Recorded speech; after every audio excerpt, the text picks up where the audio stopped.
आदमी पार्टी के जिला प्रधान दीप कंबोज जी, साडे नाल साडे किसान मंच के जॉइंट सैकटरी पंजाब समरवीर जी, साडे साबका जिला प्रधान देवराज शर्मा जी, साडे नाल साडे एसी विंग के वाइस प्रेजिडेंट डिस्ट्रिक्ट गोल्डी मुसाफर जी, साडे नाल नवे श्रोमणी अकाली दल तो अलविदा कह के साडा छोटा भरा नंदर सरना जी, तेजवीर जी। अज असी जिहड़ा सी भू माफिया सुनते होंदे सी, ਉਹਦਾ एक ਤੁਹਾਡੇ सामने सारा सबूत तक इकट्ठे करके लेके आए भी अबोहर के पूरे फाजिलका जिले ਦੇ ਵਿੱਚ जो कांग्रेस सरकार के राज ਵਿੱਚ उलट पुलट जो लुट घसोट इन्होंने स्टार्ट करी है, ये ਉਹਦਾ नंगा चेहरा ਤੁਹਾਡੇ सामने लेके आए। जे अबोहर का मसला है, मैं बेनती करूँगा साडे भरा दीप कंबोज साडे जिला प्रधान वो ਤੁਹਾਡੇ सामने पूरी डिटेल पूरी ब्रीफ हर चीज़ थोड़ी नजर दवाउणगे ताकि पता लग सके कि इस तरह नजायज़ कब्जे किए जा रहे हैं। किसी की जगह किसी के नाँ से चढ़ा के जो होर भी 2 नंबर का काम किया जा रहा है, उस बार मैं दीप कंबोज जी को बेनती करूँगा थोड़े सामने पूरी डिटेल से दसो।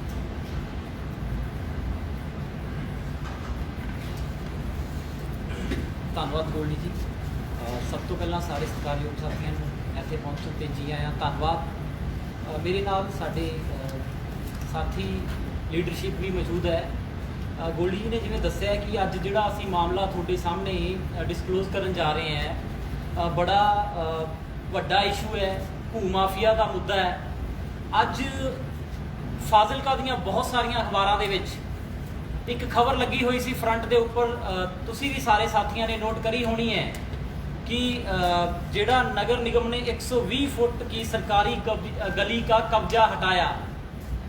असल च ये खबर बहुत सारे अखबारों के विच लगी हुई है। अज जिहड़े है स्टेटमेंटां भी अबोहर तो कांग्रेस के जिहड़े लोकल संदीप जाखड़ जी देखते हैं, उन्होंने हल्का प्रधान ने उन्होंने वालों भी ये खबर लवाइया गई हैं कि साडे राज दे विच ऐदां दे जिहड़े नजायज़ कब्जे है वो अबोहर अंदर नहीं होण देंगे। तो ये बड़ी हासोहीणी गल है। इस मामले की डिटेल च जाना है।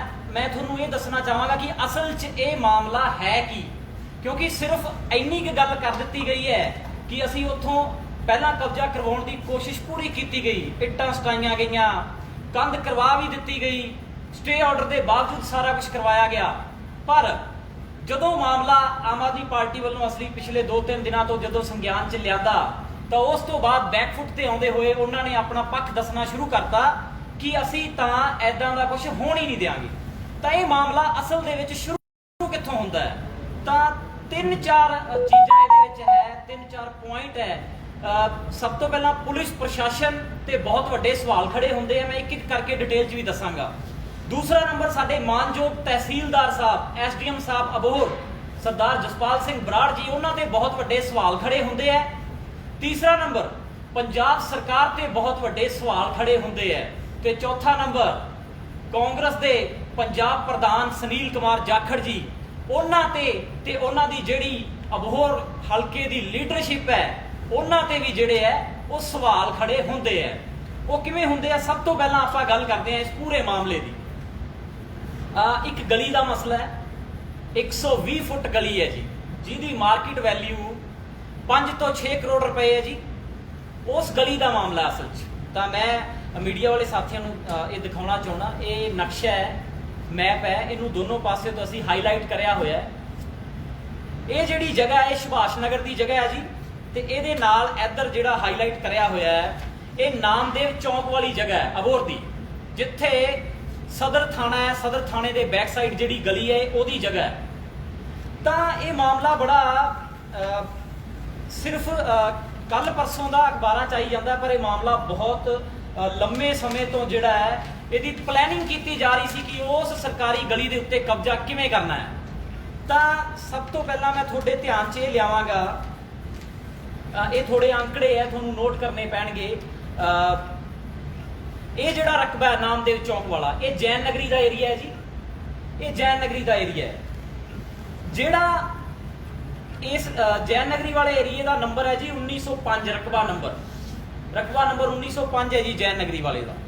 दूसरा हैगा जी सुभाष नगर, ਸੁਭਾਸ਼ ਨਗਰ ਵਾਲਾ ਰਕਬਾ ਜਿਨ੍ਹਾਂ ਦੇ ਨਾਮ ਹੈ ਉਹਨਾਂ ਦਾ ਨਾਮ ਹੈ ਜੀ ਸੰਤੋਸ਼ ਕੁਮਾਰੀ, ਤੇ ਇਹ ਰਕਬਾ ਇਹਨਾਂ ਦਾ ਹੈ ਰਕਬਾ ਨੰਬਰ 1756, ਯਾਨੀ ਕਿ ਉਸ ਜਗ੍ਹਾ ਤੋਂ ਘੱਟੋ ਘੱਟ 1.5 ਕਿਲੋਮੀਟਰ ਦੂਰ ਹੈ ਸੰਤੋਸ਼ ਕੁਮਾਰੀ ਦੇ ਨਾਮ ਤੇ ਇਹ ਵਾਲਾ ਰਕਬਾ। ਪਿਛਲੇ ਦਿਨੀ ਮਾਨਯੋਗ ਸਾਡੇ ਐਸਡੀਐਮ ਸਾਹਿਬ ਵੱਲੋਂ ਇੱਕ ਰਜਿਸਟਰੀ ਕੀਤੀ ਜਾਂਦੀ ਹੈ, ਰਜਿਸਟਰੀ ਅਬੋਹਰ ਦੀ ਹੈ, ਕੀਤੀ ਜਾਂਦੀ ਹੈ ਸਬ ਤਹਿਸੀਲ ਖੂਹੀਆਂ ਸਰਵਰ ਵਿਖੇ। ਬਹੁਤ ਵੱਡਾ ਸਵਾਲ ਹੈ, ਅਬੋਹਰ ਸ਼ਹਿਰ ਦੇ ਰਕਬੇ ਦੀ ਰਜਿਸਟਰੀ ਹੈ ਜੈਨ ਨਗਰੀ ਦੀ, ਉਹ ਰਜਿਸਟਰੀ ਕੀਤੀ ਜਾਂਦੀ ਹੈ ਸਬ ਤਹਿਸੀਲ ਖੂਹੀਆਂ ਸੀਤੋ ਗੁੰਨੋ ਵਿਖੇ। ਤਾਂ ਜਿਹੜੀ ਰਜਿਸਟਰੀ ਕੀਤੀ ਜਾਂਦੀ ਹੈ, ਇੱਕ ਮਿੰਟ ਮੈਂ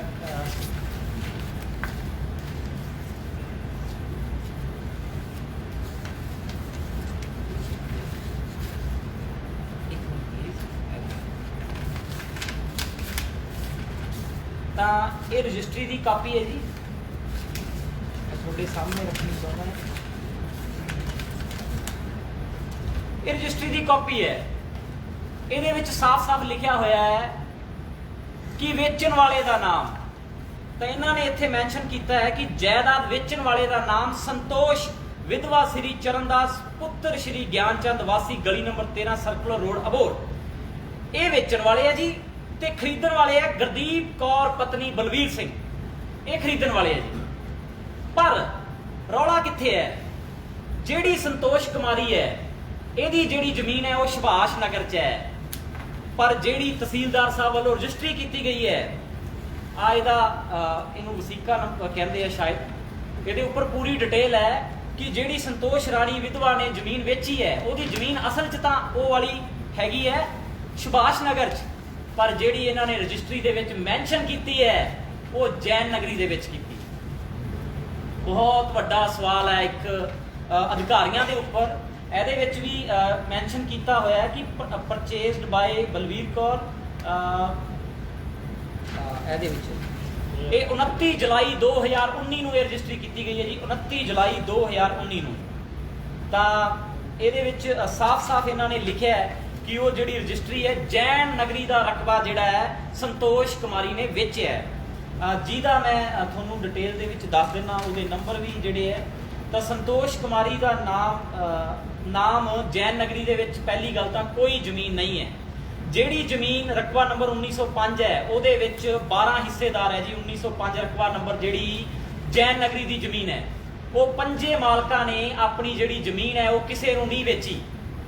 ਤਾਂ ਹੋਇਆ ਕਿ ਜਿਹੜੇ ਖਸਰਾ ਨੰਬਰ ਤੇ ਰਕਬਾ ਨੰਬਰ ਚੇਂਜ ਕਰਕੇ ਉਹ ਜਿਹੜੀ ਰਜਿਸਟਰੀ ਹੈ ਉਹ ਕੀਤੀ ਗਈ। ਤਾਂ ਜਿਹੜਾ 1905 ਨੰਬਰ ਰਕਬਾ ਨੰਬਰ ਸੀ ਉਹਦੇ ਬਿਲਕੁਲ ਸਾਹਮਣੇ ਇੱਕ ਸਰਕਾਰੀ ਗਲੀ ਹੈ, ਉਹਨੂੰ ਮੈਂਸ਼ਨ ਤਾਂ ਨਹੀਂ ਕੀਤਾ ਗਿਆ, ਪਰ ਉਹ ਸਰਕਾਰੀ ਗਲੀ ਨੂੰ ਉੱਪਰ ਕਬਜ਼ਾ ਜਿਹੜਾ ਹੈ ਇਸ ਰਜਿਸਟਰੀ ਤੋਂ ਬਾਅਦ ਕੀਤਾ ਗਿਆ। ਤਾਂ ਇਹਦੇ ਵਿੱਚ ਜਿਹੜੀ ਮੈਂ ਇੱਕ ਚੀਜ਼ ਦੱਸਣਾ ਚਾਹੁੰਦਾ ਕਿ ਜਿਹੜੀ ਇੰਟੈਂਸ਼ਨ ਸੀ ਇਸ ਰਜਿਸਟਰੀ ਨੂੰ ਕਰਨ ਦੀ, ਇਹਦੇ ਵਿੱਚ ਪਹਿਲਾਂ ਹੀ ਇੱਕ ਪੁਆਇੰਟ ਨੰਬਰ 3 ਇਸ ਰਜਿਸਟਰੀ ਦੇ ਵਿੱਚ, ਇਹ ਤੁਹਾਨੂੰ ਕਿਸੇ ਰਜਿਸਟਰੀ 'ਚ ਮਿਲੇਗਾ ਨਹੀਂ, ਤੁਸੀਂ ਸਾਰੇ ਪ੍ਰੈਸ ਵਾਲੇ ਸਾਥੀ ਵੀ ਹੈਰਾਨ ਹੋਵੋਗੇ। ਇਹਦਾ ਇੱਕ 3 ਨੰਬਰ ਪੁਆਇੰਟ ਹੈ, ਇਹ ਡਾਕੂਮੈਂਟ ਅਸੀਂ ਸਾਰੇ ਤੁਹਾਨੂੰ ਦੇਵਾਂਗੇ। ਇਹਦਾ 3 ਨੰਬਰ ਪੁਆਇੰਟ ਹੈ ਇਸ ਰਜਿਸਟਰੀ ਦਾ, ਜਿਹਦੇ ਵਿੱਚ ਲਿਖਿਆ ਜਾਂਦਾ ਹੈ ਵੀ ਕਬਜ਼ਾ ਮੌਕੇ ਤੇ ਖਰੀਦਦਾਰ ਦੇ ਦੱਸਣ ਮੁਤਾਬਕ ਪਹਿਲਾਂ ਤੋਂ ਹੀ ਹੈ। ਤੁਸੀਂ ਦੇਖੋ ਵੀ ਇੱਕ ਤਹਿਸੀਲਦਾਰ ਜਾਂ ਉਹਨਾਂ ਦੀ ਡਿਊਟੀ ਐਸਡੀਐਮ ਵੀ ਹੈ, ਨੈਬ ਦੀ ਵੀ ਹੈ, 3-4 ਜਗ੍ਹਾ ਤੇ ਉਹਨਾਂ ਦੀ ਡਿਊਟੀ ਹੈ, ਪਰ ਕੋਈ ਅਫਸਰ ਇੰਨਾ ਵੀ ਗਰੇਜ ਨਹੀਂ ਕਰ ਸਕਦਾ ਕਿ ਉਹ ਇਹਨਾਂ ਚੀਜ਼ਾਂ ਨੂੰ ਧਿਆਨ 'ਚ ਨਾ ਰੱਖੇ। ਤਾਂ ਉਹਨਾਂ ਨੇ ਇਹਦੇ ਵਿੱਚ ਇੱਕ ਲਾਈਨ ਲਿਖੀ ਕਿ ਕਬਜ਼ਾ ਮੌਕੇ ਤੇ ਖਰੀਦਦਾਰ ਦੇ ਦੱਸਣ ਮੁਤਾਬਕ ਪਹਿਲਾਂ ਤੋਂ ਹੀ ਮੌਜੂਦ ਹੈ। ਤਾਂ ਝੂਠ ਬੋਲਿਆ ਗਿਆ, ਉਹਨੂੰ ਬਿਲਕੁਲ ਚੈੱਕ ਨਹੀਂ ਕਰਿਆ। ਅੱਗੇ ਲਿਖਿਆ ਗਿਆ ਹੈ ਕਿ ਵਾਕਿਆ ਹੀ ਰਕਬਾ ਜੈ ਨਗਰੀ ਬੋਰ ਵਿੱਚ ਪੈਂਦਾ ਹੈ, ਜਦੋਂ ਕਿ ਉਹ ਨਹੀਂ ਪੈਂਦਾ, ਉਹ ਰਕਬਾ ਸੁਭਾਸ਼ ਨਗਰ 'ਚ ਪੈਂਦਾ ਹੈ। ਉਸ ਤੋਂ ਬਾਅਦ ਲਿਖਿਆ ਗਿਆ ਕਬਜ਼ੇ ਸੰਬੰਧੀ ਹਰ ਤਰ੍ਹਾਂ ਦੀ ਜ਼ਿੰਮੇਵਾਰੀ ਖਰੀਦਦਾਰ ਦੀ ਹੋਊਗੀ। ਤਾਂ ਸਾਰੀਆਂ ਚੀਜ਼ਾਂ ਪਹਿਲਾਂ ਹੀ ਵਿੱਚ ਮੈਂਸ਼ਨ ਕਰ ਦਿੱਤੀਆਂ ਗਈਆਂ, ਕਿਉਂਕਿ ਬਹੁਤ ਵੱਡੀ ਮਿਲੀ ਭੁਗਤ ਕਾਂਗਰਸ ਦੇ ਪੰਜਾਬ ਪ੍ਰਧਾਨ ਸੁਨੀਲ ਕੁਮਾਰ ਜਾਖੜ ਜੀ, ਉਹਨਾਂ ਦੇ ਜਿਹੜੇ ਲੋਕਲ ਲੀਡਰ ਹੈ, ਉਹਨਾਂ ਦੀ ਇਹਦੇ ਵਿੱਚ ਮਿਲੀ ਭੁਗਤ ਹੋ ਸਕਦੀ ਹੈ। ਬੜਾ ਵੱਡਾ ਜਾਂਚ ਦਾ ਵਿਸ਼ਾ ਹੈ, ਕਿਉਂਕਿ ਇੰਨਾ ਵੱਡਾ ਕੰਮ ਬਿਨਾਂ ਸੱਤਾਧਾਰੀ ਪਾਰਟੀ ਦੀ ਸ਼ਾਇਦ ਤੋਂ ਹੋ ਨਹੀਂ ਸਕਦਾ। ਤਾਂ ਇਹਦੇ ਵਿੱਚ ਅਗਲਾ ਪੁਆਇੰਟ ਲਿਖਿਆ ਹੈ ਕਿ ਜ਼ਿੰਮੇਵਾਰੀ ਖਰੀਦਦਾਰ ਦੀ ਹੋਵੇਗੀ ਅਤੇ ਕਬਜ਼ੇ ਸੰਬੰਧੀ ਕੋਈ ਕਲੇਮ ਅਤੇ ਕਾਨੂੰਨੀ ਕਾਰਵਾਈ ਨਹੀਂ ਕੀਤੀ ਜਾਊਗੀ। ਤਾਂ ਮਤਲਬ ਆਪਣਾ ਪੱਖ ਇਹਨਾਂ ਨੇ ਪਹਿਲਾਂ ਹੀ ਸੇਫ ਕਰ ਲਿਆ।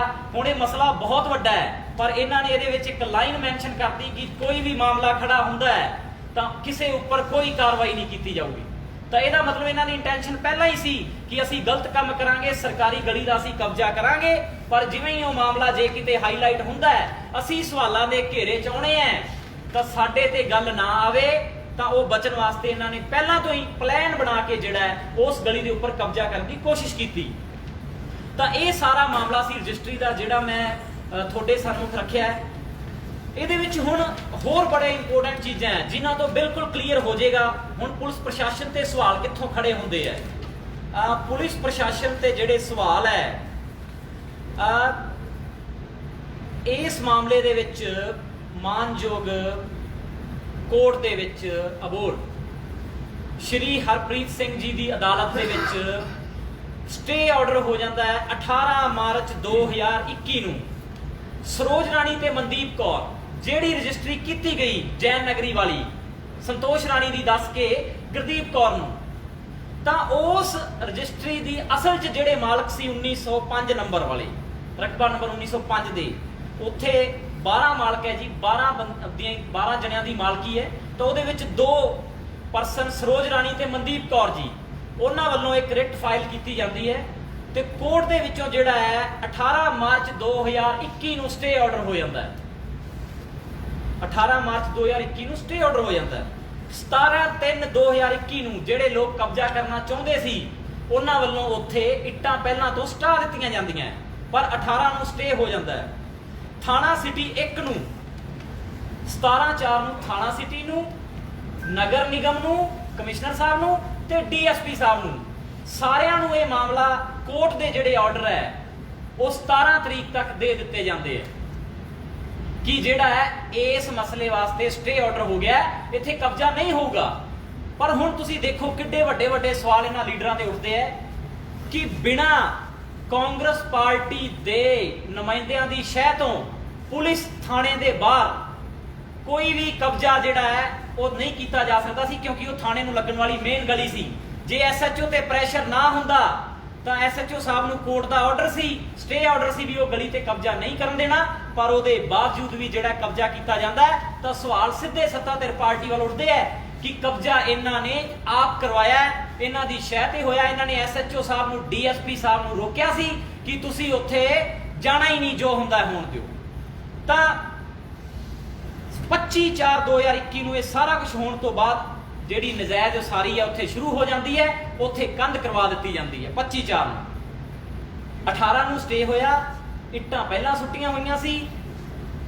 17, 18, 19 ਤਰੀਕ ਤੱਕ ਸਾਰੇ ਅਫਸਰਾਂ ਨੂੰ ਧਿਆਨ ਵਿੱਚ ਲਿਆ ਦਿੱਤਾ ਜਾਂਦਾ ਹੈ ਕਿ ਇਹ ਮਾਮਲਾ ਹੈ। 25/4 ਨੂੰ ਕਬਜ਼ੇ ਵਾਲੀ ਜਗ੍ਹਾ ਉੱਪਰ ਨਜਾਇਜ਼ ਉਸਾਰੀ ਸ਼ੁਰੂ ਕਰ ਦਿੱਤੀ ਜਾਂਦੀ ਹੈ, ਕੋਈ ਨਹੀਂ ਰੋਕਦਾ ਉਹਨਾਂ ਨੂੰ। ਤਾਂ ਜਦੋਂ ਉੱਥੋਂ ਦੇ ਲੋਕ ਜਿਹੜੇ ਉੱਥੇ ਰਹਿੰਦੇ ਸੀ, ਜਿਨ੍ਹਾਂ ਦੀਆਂ ਦੁਕਾਨਾਂ ਸੀ, ਉਹਨਾਂ ਨੇ ਇਕੱਠੇ ਹੋ ਕੇ ਰੌਲਾ ਪਾਇਆ। ਉਹ ਜਿਹੜੀ ਕਰੈਨ ਨਾਲੇ ਉਸਾਰੀ ਕਰਨ ਵਾਸਤੇ ਇਹਨਾਂ ਨੇ ਕੰਮ ਸ਼ੁਰੂ ਕੀਤਾ ਸੀ, ਉਹਦੇ ਅੱਗੇ ਵੀ ਲਿਟੇ, ਉਹਨਾਂ ਨੇ ਕੰਮ ਰੁਕਵਾਇਆ, ਕੋਸ਼ਿਸ਼ ਕੀਤੀ। ਤਾਂ ਕੀ ਹੋਇਆ, ਇਹਨਾਂ ਨੇ ਉੱਥੇ ਜਿਹੜੇ ਮਜ਼ਦੂਰ ਕੰਮ ਕਰ ਰਹੇ ਸੀ, ਇੱਕ ਮਜ਼ਦੂਰ ਨੂੰ ਥਾਣੇ ਲੈ ਜਾਇਆ ਜਾਂਦਾ ਹੈ ਤੇ ਪਰਚਾ ਜਿਹੜਾ ਹੈ ਉਹ ਕੰਮ ਕਰਨ ਵਾਲੇ ਮਜ਼ਦੂਰ ਦੇ ਉੱਪਰ ਦਰਜ ਕਰ ਲਿਆ ਜਾਂਦਾ ਹੈ, ਜਿਹਦਾ FIR ਨੰਬਰ, ਉਸ ਮਾਮਲੇ ਦਾ FIR ਨੰਬਰ, ਉਹਦਾ FIR ਰਮੇਸ਼ਵਰ ਪੁੱਤਰ ਹੰਸਰਾਜ ਵਾਸੀ ਹਰੀਪੁਰਾ ਅਬੋਹਰ, ਇਹਨਾਂ ਦੇ ਉੱਪਰ ਮੁਕੱਦਮਾ ਨੰਬਰ 621 ਸਿਟੀ 1 ਥਾਣੇ ਦੇ ਵਿੱਚ ਦਰਜ ਹੋ ਜਾਂਦਾ ਹੈ। ਜਿਹੜੇ ਲੋਕਾਂ ਨੇ ਇੰਨਾ 6 ਕਰੋੜ ਦੀ ਪ੍ਰਾਪਰਟੀ ਨੂੰ ਹੜੱਪਣ ਦੀ ਕੋਸ਼ਿਸ਼ ਕੀਤੀ, ਉਹਨਾਂ ਉੱਪਰ ਅੱਜ ਤੱਕ ਕੋਈ ਕਾਰਵਾਈ ਨਹੀਂ ਹੋਈ। ਸਿਰਫ ਸਟੇਟਮੈਂਟਾਂ ਲੀਡਰਾਂ ਦੀਆਂ ਆਈਆਂ ਕਿ ਮਾਮਲਾ ਹੱਲ ਕਰਾ ਲਿਆ, ਅਸੀਂ ਕਬਜ਼ਾ ਨਹੀਂ ਕਰਨ ਦਿਆਂਗੇ, ਪਰ ਇਨਕੁਆਇਰੀ ਨਹੀਂ ਹੋਈ ਕਿ ਕਿਹਨਾਂ ਨੇ ਇਹ ਸਾਰਾ ਕੁਝ ਕੀਤਾ, ਕਿਹਨਾਂ ਦੀ ਸ਼ਹਿ ਤੇ ਹੋਇਆ। ਇਸ ਸਾਥੀ ਉੱਪਰ ਜਿਹੜਾ ਉੱਥੇ ਮਿਸਤਰੀ ਦਾ ਕੰਮ ਕਰ ਰਿਹਾ ਸੀ, ਉਹਦੇ ਉੱਪਰ FIR ਦਰਜ ਕਰ ਦਿੱਤੀ ਜਾਂਦੀ। ਹਾਂਜੀ ਲਓ ਸਰ, ਉਹਦੇ ਉੱਤੇ ਜਿਹੜੀ FIR ਦਰਜ ਕੀਤੀ ਜਾਂਦੀ ਹੈ, ਉਹਦੇ ਵਿੱਚ ਕਰੋਨਾ ਦੀ FIR ਕਰੀ ਜਾਂਦੀ ਹੈ ਕਿ ਤੂੰ ਉੱਥੇ ਕਰਦਾ ਕੀ ਸੀ, ਕਿਉਂਕਿ ਉਹਨੇ ਡੇਟ ਕਿਹੜੀ ਹੋਣੀ ਸਰ? 25/4/2021 ਦੀ FIR ਨੰਬਰ ਚੈੱਕ ਕਰੋ ਦੁਬਾਰਾ। ਇਹ 621 ਮੁਕੱਦਮਾ ਨੰਬਰ 91 ਮਿਤੀ 25/4/2021, ਸੌਰੀ ਮਿਤੀ 25/4/2021। ਤਾਂ ਇਹਨਾਂ ਉੱਪਰ ਇਹ ਮੁਕੱਦਮਾ ਜਿਹੜਾ ਹੈ ਉਹ ਦਰਜ ਕੀਤਾ ਜਾਂਦਾ ਹੈ। ਇੱਕ ਜਣਾ ਹੀ ਸੀ ਉੱਥੇ? ਹਾਂ ਮੈਂ ਤੁਹਾਨੂੰ ਇੱਕ ਦੋ ਮਜ਼ਦੂਰ ਸੀ। ਉਸ ਤੋਂ ਬਾਅਦ ਜਿਹੜੇ ਲੋਕ ਉੱਥੇ ਕਬਜ਼ਾ ਕਰਵਾਉਣ ਵਾਸਤੇ ਆਏ, ਇਹ ਸਟੇ ਆਰਡਰ ਦੀ ਕਾਪੀ ਹੈ ਜੀ, ਤੁਹਾਨੂੰ ਦੇ ਦਿਆਂਗੇ। ਇਹ ਸਟੇ ਆਰਡਰ ਦੀ ਕਾਪੀ ਹੈ। ਜਿਹੜੇ ਲੋਕ ਉੱਥੇ ਕਬਜ਼ਾ ਕਰਾਉਣ ਆਏ, ਇਹ ਉੱਥੋਂ ਦੀ ਫੁਟੇਜ ਹੈ ਜੀ, ਜਿਹੜੀ ਉੱਥੇ ਜਿਹੜੇ ਮੌਜੂਦ ਲੋਕ ਸੀ ਉਹਨਾਂ ਵੱਲੋਂ ਜਿਹੜਾ ਹੈ ਇਹ ਕਲਿੱਕ ਕੀਤੀਆਂ ਗਈਆਂ। ਇਹ ਉਹਨਾਂ ਦੀ ਕਾਰ ਹੈ ਤੇ ਇਹ ਉਹ ਲੋਕ ਨੇ ਜਿਹੜੇ ਉੱਥੇ ਕਬਜ਼ਾ ਕਰਾਉਣ ਵਾਸਤੇ ਚਿੱਟੇ ਕੁੜਤੇ ਪਜਾਮੇ ਪਾ ਕੇ ਕੋਲ ਖੜੇ ਹੋਏ ਸੀ। ਇਹਨਾਂ ਨੂੰ ਕਿਸੇ ਨੇ ਨਹੀਂ ਪੁੱਛਿਆ, ਇਹਨਾਂ ਉੱਪਰ ਕੋਈ ਕਾਰਵਾਈ ਨਹੀਂ ਹੋਈ। ਤਾਂ ਮੈਂ ਇਹ ਵੀ ਕਹਿਣਾ ਚਾਹਾਂਗਾ ਕਿ ਜਾਖੜ ਸਾਹਿਬ ਨੇ ਜਿਵੇਂ ਸਟੇਟਮੈਂਟਾਂ ਲਵਾਈਆਂ ਕਿ ਜਿਹੜਾ ਅਸੀਂ ਇੱਦਾਂ ਦਾ ਕੁਝ ਨਹੀਂ ਹੋਣ ਦਿਆਂਗੇ, ਤਾਂ ਭਰਤ ਸ਼ਾਸਤਰੀ ਜੀ ਹੈ, ਸਾਰੇ ਸ਼ਹਿਰ ਦੇ ਅਬੋਹਰ ਦੇ ਲੋਕ ਜਾਣਦੇ ਆ ਉਹਨਾਂ ਨੂੰ ਕਿ ਉਹ ਬਹੁਤ ਸਾਰਾ ਕੰਮ ਕਾਂਗਰਸ ਪਾਰਟੀ ਦਾ ਸ਼ਹਿਰ ਅੰਦਰ ਦੇਖਦੇ ਹੈ। ਇਹ ਲੋਕ ਉਹਨਾਂ ਦੇ ਖਾਸਮ ਖਾਸ ਨੇ। ਜਿਹੜੀ ਸਾਡੇ ਕੋਲ ਜਾਣਕਾਰੀ ਹੈ, ਇਹ ਲੋਕ ਜਿਹੜੇ ਉੱਥੇ ਖੜ ਕੇ ਕਬਜ਼ਾ ਕਰਵਾਈ ਜਾਂਦੇ ਸੀ, ਇਹ ਉਹਨਾਂ ਦੇ ਖਾਸਮ ਖਾਸ ਨੇ। ਤਾਂ ਇਹ ਬੜਾ ਜਾਂਚ ਦਾ ਵਿਸ਼ਾ ਹੈ ਕਿ ਕੋਰਟ ਦਾ ਸਟੇ ਹੋਣ ਦੇ ਬਾਵਜੂਦ ਵੀ ਉੱਥੇ ਕਬਜ਼ਾ ਕਿਵੇਂ ਕਰਵਾਇਆ ਗਿਆ, ਕਿੰਨਾ ਲੋਕਾਂ ਦੀ ਸ਼ਹਿ ਤੇ ਕਰਵਾਇਆ ਗਿਆ। ਤਾਂ ਇਹ ਸਾਰੇ ਸਵਾਲ ਜਿਹੜੇ ਹੈ ਸੱਤਾ ਧਿਰ ਪਾਰਟੀ ਤੇ ਵੀ ਉੱਠਦੇ ਹੈ, ਪੰਜਾਬ ਪ੍ਰਧਾਨ ਸੁਨੀਲ ਕੁਮਾਰ ਜਾਖੜ ਜੀ, ਉਹਨਾਂ ਦੀ ਸ਼ਹਿਰ ਦੀ ਸਾਰੀ ਲੀਡਰਸ਼ਿਪ ਤੇ ਉੱਠਦੇ ਹੈ, SHO ਸਿਟੀ 1 ਜੀ ਤੇ ਵੀ ਉੱਠਦੇ ਹੈ ਕਿ ਸਟੇ ਦੀ ਕਾਪੀ ਮਿਲਣ ਦੇ ਬਾਵਜੂਦ ਉੱਥੇ ਕੰਸਟਰਕਸ਼ਨ ਕਿਉਂ ਹੋਈ। ਤਾਂ ਜਦੋਂ ਇਹ ਮਾਮਲਾ ਆਮ ਆਦਮੀ ਪਾਰਟੀ ਵੱਲੋਂ ਅਸੀਂ ਆਪਦੇ ਫੇਸਬੁੱਕ ਪੇਜ ਜ਼ਰੀਏ ਹਾਈਲਾਈਟ ਕਰਿਆ, ਜਦੋਂ ਲੋਕ ਸਾਡੇ ਕੋਲ ਇਕੱਠੇ ਹੋ ਕੇ ਆਏ, ਅੱਜ ਤੋਂ 2 ਦਿਨ ਪਹਿਲਾਂ ਜਦੋਂ ਅਸੀਂ ਮਾਮਲਾ ਹਾਈਲਾਈਟ ਕਰਿਆ, ਲੋਕ ਸਾਨੂੰ ਮਿਲਣ ਆਏ, ਇਕੱਠੇ ਹੋ ਕੇ ਆਏ। ਉਸ ਤੋਂ ਬਾਅਦ ਕਾਂਗਰਸ ਪਾਰਟੀ ਬੈਕਫੁੱਟ ਤੇ ਜਾ ਕੇ ਇਸ ਮਾਮਲੇ ਨੂੰ ਰਫਾ ਦਫਾ ਕਰਨ ਲਈ ਜਿਹੜਾ ਹੈ ਸਾਰੇ ਨਿਊਜ਼ਪੇਪਰਾਂ 'ਚ ਅੱਜ ਲੀਡਰਾਂ ਦੀਆਂ ਸਟੇਟਮੈਂਟਾਂ ਸੀ ਕਿ ਅਸੀਂ ਕੋਈ ਨਜਾਇਜ਼ ਕਬਜ਼ਾ ਹੋਰ ਸ਼ਹਿਰ ਦੇ ਅੰਦਰ ਨਹੀਂ ਹੋਣ ਦਿਆਂਗੇ। ਪਰ ਸਵਾਲ ਜਿਹੜਾ ਸਭ ਤੋਂ ਵੱਡਾ ਉਹ ਇਹ ਹੈ ਕਿ ਜਿਹੜੀ ਰਜਿਸਟਰੀ ਤਹਿਸੀਲਦਾਰ ਸਾਹਿਬ ਵੱਲੋਂ ਕੀਤੀ ਗਈ, ਉਹਦੇ ਵਿੱਚ ਪੂਰੀ ਡਿਟੇਲ ਮੈਂਸ਼ਨ ਕਿਉਂ ਨਹੀਂ ਕੀਤੀ ਗਈ? ਫਿਰ ਉਹਦੇ ਵਿੱਚ ਇਹ ਸਭ ਕੁਝ ਕਿਉਂ ਲਿਖਿਆ ਗਿਆ ਕਿ ਜੇ ਉਹਦੇ ਵਿੱਚ ਕੋਈ ਖਾਮੀਆਂ ਪਾਈਆਂ ਜਾਂਦੀਆਂ ਤਾਂ ਕਿਸੇ ਤੇ ਕੋਈ ਕਾਰਵਾਈ ਨਹੀਂ ਹੋਊਗੀ? ਤੀਜਾ ਸਵਾਲ ਇਹ ਉੱਠਦਾ ਹੈ, ਉਹ ਜਿਹੜੀ ਰਜਿਸਟਰੀ ਸਰਦਾਰ ਜਸਪਾਲ ਸਿੰਘ ਜੀ ਬਰਾੜ ਜੀ ਵੱਲੋਂ ਕੀਤੀ ਗਈ, ਉਹ ਅਬੋਹਰ ਦੀ ਰਜਿਸਟਰੀ ਸੀਤੋ ਗੁੰਨੋ ਤਹਿਸੀਲ ਦੇ ਵਿੱਚ ਕਿਉਂ ਕੀਤੀ ਗਈ? ਤਾਂ ਇਹ ਸਾਰੇ ਸਵਾਲ ਨੇ। ਤਾਂ ਇਹ ਮਾਮਲਾ ਅਸੀਂ ਅੱਜ ਪ੍ਰੈਸ ਦੇ ਸਨਮੁਖ ਰੱਖਣਾ ਚਾਹੁੰਦੇ ਸੀ। ਬਹੁਤ ਵੱਡਾ ਜਾਂਚ ਦਾ ਵਿਸ਼ਾ ਹੈ। ਇਸ ਮਾਮਲੇ ਨੂੰ ਲੈ ਕੇ ਅਸੀਂ ਗੁਰਪ੍ਰੀਤ ਕਾਂਗੜ ਜੀ ਨੂੰ, ਮੰਤਰੀ ਸਾਹਿਬ ਨੂੰ ਵੀ ਇਹਦੇ ਸਬੰਧ ਵਿੱਚ ਆਮ ਆਦਮੀ ਪਾਰਟੀ ਵੱਲੋਂ ਵੀ ਇਨਕੁਆਇਰੀ ਲਈ ਮੰਗ ਕਰਾਂਗੇ, ਐਪਲੀਕੇਸ਼ਨ ਦੇਵਾਂਗੇ। ਸਾਡੇ DC ਸਾਹਿਬਾਨ ਫਾਜ਼ਿਲਕਾ ਜੀ, ਉਹਨਾਂ ਨੂੰ ਵੀ ਜਿਹੜਾ ਹੈ ਅਸੀਂ ਮੰਗ ਪੱਤਰ ਦੇਵਾਂਗੇ, ਇੱਕ ਐਪਲੀਕੇਸ਼ਨ ਦੇਵਾਂਗੇ ਕਿ ਇਸ ਪੂਰੇ ਮਾਮਲੇ ਦੀ ਨਿਰਪੱਖ ਜਾਂਚ ਕੀਤੀ ਜਾਵੇ। ਜਿਹੜੇ ਅਫਸਰ ਇਹਦੇ ਵਿੱਚ ਇਨਵੋਲਵ ਨੇ, ਜਿਹੜੇ ਲੋਕ ਇਨਵੋਲਵ ਨੇ, ਜਿਨ੍ਹਾਂ ਨੇ ਲੋਕਾਂ ਦੀਆਂ ਉੱਥੇ ਸਰਕਾਰੀ ਗਲੀ ਦੇ ਉੱਪਰ ਕਬਜ਼ਾ ਕਰਨ ਦੀ ਕੋਸ਼ਿਸ਼ ਕੀਤੀ, ਉਹ ਸਾਰੇ ਉਹਨਾਂ ਉੱਪਰ ਸਖਤ ਤੋਂ ਸਖਤ ਜਿਹੜੀ ਹੈ ਉਹ ਕਾਰਵਾਈ ਕੀਤੀ ਜਾਵੇ। ਸੋ ਇੰਨੀਆਂ ਹੀ ਗੱਲਾਂ ਸੀ ਜਿਹੜੀਆਂ ਅਸੀਂ ਤੁਹਾਡੇ ਨਾਲ ਅੱਜ ਪ੍ਰੈਸ ਦੇ ਸਨਮੁਖ ਰੱਖਣਾ ਚਾਹੁੰਦੇ ਸੀ। ਐਦਾਂ ਹੀ ਇੱਕ ਅਬੋਹਰ ਦੇ ਵਿੱਚ ਮੈਂ ਇੱਕ ਲਾਸਟ ਚੀਜ਼ ਹੋਰ ਕਹਿਣੀ ਚਾਹੁੰਦਾ, ਤਾਂ ਕਿ ਇੱਕ ਅਬੋਹਰ ਦੀ ਆਬਾ ਸਕੁਅਰ ਬਣਾਇਆ ਜਾ ਰਿਹਾ ਸ਼ਹਿਰ ਅੰਦਰ, ਜਿਹਦੇ ਤੇ 100 ਕਰੋੜ ਰੁਪਇਆ ਘੱਟੋ ਘੱਟ ਇਨਵੈਸਟ ਹੋਣ ਵਾਲਾ ਹੈ।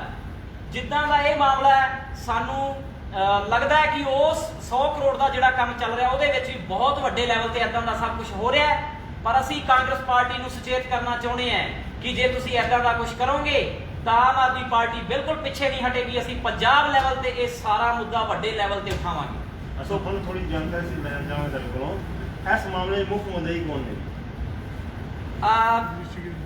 ਰਜਿਸਟਰੀ ਜਿਹੜੀ ਹੈ ਉਹ ਗੁਰਮੀਤ ਕੌਰ ਜੀ ਦੇ ਨਾਮ ਕੀਤੀ ਗਈ ਹੈ। ਠੀਕ ਹੈ ਜੀ। ਮੁੱਦਈ ਕੌਣ ਨੇ? ਹਾਂ, ਇੱਕ ਮਿੰਟ। ਇਸ ਮਾਮਲੇ ਨੂੰ ਉਠਾਉਣ ਵਾਲੇ ਕੌਣ? ਤੁਸੀਂ ਤਾਂ ਨਾਲ ਜੁੜ ਗਏ ਨਾ ਪਾਰਟੀ ਦੇ ਨਾਤੇ। ਹਾਂ, ਨਹੀਂ, ਅਸੀਂ ਪਬਲਿਕ ਇੰਟਰਸਟ, ਹਾਂਜੀ, ਉਹ ਮੁੱਦਈ ਹੈਗੇ ਨੇ ਵਿੱਚ? ਹਾਂਜੀ ਜੀ, ਸਾਰਾ ਡਾਕੂਮੈਂਟਰੀ ਸਾਰਾ ਕੁਝ ਹੈਗਾ। ਕੋਈ ਇੱਥੇ ਹਾਜ਼ਰ ਹੈ? ਹਾਂ, ਸਾਰਾ ਕੁਝ ਨਹੀਂ ਇੱਥੇ ਹਾਜ਼ਰ ਹੈ? ਹਾਂ, ਮੁੱਦਈਆਂ ਤੇ ਕੋਈ ਨਹੀਂ, ਇੱਥੇ ਕੋਈ ਨਹੀਂ ਹੈ। ਦੇਖੋ, ਸਾਡਾ ਮੇਨ ਇਸ਼ੂ ਤਾਂ ਇਹ ਨਹੀਂ ਜਿਹੜਾ ਪ੍ਰਸ਼ਾਸਨ ਉਹਨਾਂ ਨਾਲ ਇਨਵੋਲਵਮੈਂਟ ਹੈ। ਠੀਕ ਹੈ, ਸਿਵਲ ਡਿਸਪਿਊਟ ਹੈ, ਜੇ ਕੋਈ ਆਪਸ ਵਿੱਚ ਗਲਤ ਕਰਦਾ ਨਾ ਉਹ ਗੱਲ ਵੱਖਰੀ ਸੀ, ਪਰ ਅਸੀਂ ਅੱਜ ਇੱਥੇ ਤਾਂ ਬੈਠੇ ਵੀ ਪ੍ਰਸ਼ਾਸਨ ਦੀ ਸ਼ਹਿਰ ਹੈ ਸਾਰਾ। ਕੋਈ ਲੀਗਲ ਕਾਰਵਾਈ ਅਮਲ 'ਚ ਲਿਆਂਦੀ ਗਈ? ਹਾਲੇ ਤੱਕ ਸਾਡੇ ਵੱਲੋਂ ਨਹੀਂ ਲਿਆਂਦੀ ਗਈ। ਅੱਜ ਹੀ ਅਸੀਂ ਇਸ ਮਾਮਲੇ ਨੂੰ ਹਾਈਲਾਈਟ ਕਰ ਰਹੇ ਹਾਂ। ਤਾਂ ਇਸ ਤੋਂ ਪਹਿਲਾਂ ਜਿਹੜਾ ਇਹ ਸ਼ਿਕਾਇਤ ਥਾਣੇ ਦੇ ਵਿੱਚ ਗਈ ਹੋਈ ਹੈ ਜੀ, ਜਿਹਦੇ ਵੱਲੋਂ ਵੀ ਗਈ ਹੈ, ਪਰ ਇਹ ਸ਼ਿਕਾਇਤ ਥਾਣੇ ਦੇ ਵਿੱਚ ਗਈ ਹੋਈ ਹੈ। ਮਾਨਯੋਗ ਹਾਈ ਕੋਰਟ ਕੋਰਟ ਦੇ ਜਿਹੜੇ ਅਬੋਹਰ ਕੋਰਟ ਦੇ ਜਿਹੜੇ ਆਰਡਰ ਹੈ, ਉਹ ਵੀ ਸਟੇ ਆਰਡਰ ਵੀ ਹੈਗੇ ਹੈ। ਤਾਂ ਸਾਰੇ ਡਾਕੂਮੈਂਟ ਮੌਜੂਦ ਹੈ। ਜਿਹੜਾ ਤੁਸੀਂ ਵਿੱਚ ਬਦਸ਼ਾਸ਼ੀ ਫੋਟੋ ਸ਼ੋਅ ਕੀਤੀ ਹੈ ਉਹਨਾਂ ਦਾ ਕਿਸੇ ਇਸ ਮਾਮਲੇ 'ਚ ਲਿਖਤ ਪੜ੍ਹਨ ਦੇ ਨਾਮ ਹੈਗਾ? ਨਹੀਂ, ਬਿਲਕੁਲ ਨਹੀਂ। ਤਾਂ ਮੈਂ ਸਿਰਫ ਇਹ ਕਿਹਾ ਹੈ ਕਿ ਜਿਹੜੇ ਉਹ ਲੋਕ ਸੀ ਉੱਥੇ ਮੌਜੂਦ ਸੀ ਜਿਨ੍ਹਾਂ ਨੇ ਕਬਜ਼ਾ ਕਰਾਉਣ ਦੀ ਕੋਸ਼ਿਸ਼ ਕੀਤੀ ਹੈ, ਤਾਂ ਉਹਨਾਂ ਦੇ ਜਿਹੜੇ ਲਿੰਕ ਹੈ ਉਹਨਾਂ ਨਾਲ ਹੈ। ਤਾਂ ਇਨਕੁਆਇਰੀ ਦਾ ਮਾਮਲਾ ਹੈ, ਮੈਂ ਦੋਸ਼ੀ ਨਹੀਂ ਠਹਿਰਾਇਆ, ਮੈਂ ਸਿਰਫ ਇਹ ਦੱਸਿਆ ਕਿ ਇਨਕੁਆਇਰੀ ਦਾ ਮਾਮਲਾ, ਜਾਂਚ ਕਰਨੀ ਚਾਹੀਦੀ ਹੈ ਕਿ ਕੌਣ ਲੋਕ ਇਨਵੋਲਵ ਹੈ। ਤੁਸੀਂ ਕਹਿ ਰਹੇ ਹੋ ਕਾਂਗਰਸੀ ਲੋਕ ਇਹਦੇ ਨਾਮ ਕੱਟਣ ਵਾਸਤੇ ਹੁਣ ਦਾਅਵੇ ਕਰ ਰਹੇ ਨੇ ਇਸ ਕਬਜ਼ਾ ਨਹੀਂ ਹੋਣ ਦੇਣਾ। ਜੀ ਜੀ, ਉਹਨਾਂ ਨੇ ਕੋਈ ਕਾਰਵਾਈ ਕੀਤੀ ਹੈ ਇਹਦੇ 'ਚ ਵੀ ਇਸ ਮਾਮਲੇ 'ਚ ਕੀ ਕਾਰਵਾਈ, ਦੋਸ਼ੀ ਕੌਣ ਸਾਬਿਤ ਹੋ ਰਿਹਾ? ਬਿਲਕੁਲ ਕਾਰਵਾਈ ਨਹੀਂ ਕੀਤੀ ਗਈ ਜੀ, ਬਿਲਕੁਲ ਕਾਂਗਰਸ ਪਾਰਟੀ ਵੱਲੋਂ, ਕੋਈ ਸੱਤਾਧਾਰੀ ਪਾਰਟੀ ਵੱਲੋਂ ਕੋਈ ਕਾਰਵਾਈ ਨਹੀਂ ਕੀਤੀ ਕਿਸੇ ਨੂੰ ਗਈ। ਦੋਸ਼ੀ ਨਹੀਂ ਬਣਾਇਆ ਗਿਆ? ਨਾ ਬਿਲਕੁਲ, ਕਿਉਂਕਿ ਜਿੱਥੇ ਤੱਕ ਸਾਨੂੰ ਲੱਗਦਾ ਕਿ ਉਹਨਾਂ ਦੀ ਸ਼ਹਿ ਤੇ ਹੋ ਰਿਹਾ, ਤਾਂ ਹੀ ਕਰਕੇ ਤਾਂ ਸਿਰਫ ਇੱਟਾਂ ਚਕਵਾ ਲਈਆਂ ਗਈਆਂ, ਇੱਟਾਂ ਚਕਵਾ ਕੇ ਕਿਹਾ ਜਾ ਰਿਹਾ ਕਿ ਮਾਮਲਾ ਹੱਲ ਹੋ ਗਿਆ। ਪਰ ਜਿਹੜਾ ਰਜਿਸਟਰੀ 2019 ਦੀ ਗਲਤ ਕੀਤੀ ਗਈ ਹੈ, ਇਹਦਾ ਫਿਰ ਰਜਿਸਟਰੀ ਦੇ ਮੈਂ ਸਾਰੇ ਪੁਆਇੰਟ ਦੱਸੇ ਹੈ, ਤਾਂ ਇਹਦਾ ਮਤਲਬ ਇੰਟੈਂਸ਼ਨ ਪਹਿਲਾਂ ਤੋਂ ਸੀ ਕਿ ਉਸ ਗਲੀ ਦੇ ਉੱਪਰ ਕਬਜ਼ਾ ਕਰਨਾ। ਮੰਤਰੀਆਂ ਨਾਲ ਮੁਲਾਕਾਤ ਤੋਂ ਇਲਾਵਾ ਕੀ ਕਾਨੂੰਨੀ ਕਾਰਵਾਈ ਅਮਲ 'ਚ ਲਿਆਂਦੀ ਜਾਏਗੀ? ਇਹਦੇ ਬਾਰੇ ਕੋਈ FIR ਵਗੈਰਾ ਦਰਜ ਕਰਵਾਈ ਜਾਏਗੀ? ਹਾਂ, ਮਾਮਲਾ ਜਿਹੜੇ ਸਾਡੇ ਵਕੀਲ ਸਾਹਿਬ ਹੈ ਵੋਟ ਤੋਂ ਡੋਡਾ ਸਾਹਿਬ, ਉਹਨਾਂ ਵੱਲੋਂ ਆਲਰੇਡੀ ਇਹ ਜਿਹੜਾ ਹੈ ਮਾਮਲਾ ਉੱਥੇ ਕੋਰਟ ਦੇ ਵਿੱਚ ਹੈ, ਤਾਂ ਉਹਦੀ ਹੈਰਿੰਗ ਵੀ ਜਲਦੀ ਹੈ, ਤਾਂ ਉਹਨਾਂ ਵੱਲੋਂ ਲਗਾਇਆ ਹੋਇਆ। ਪਰ ਆਮ ਆਦਮੀ ਪਾਰਟੀ ਅੱਜ ਜਿਹੜਾ ਮਾਮਲਾ ਹੈ ਉਹ ਪਬਲਿਕ ਇੰਟਰਸਟ ਦੇ ਲਈ ਆਪਣੇ ਵੱਲੋਂ ਜਿਹੜਾ ਹੈ ਉਹ ਰਾਈਜ਼ ਕਰ ਰਹੀ ਹੈ।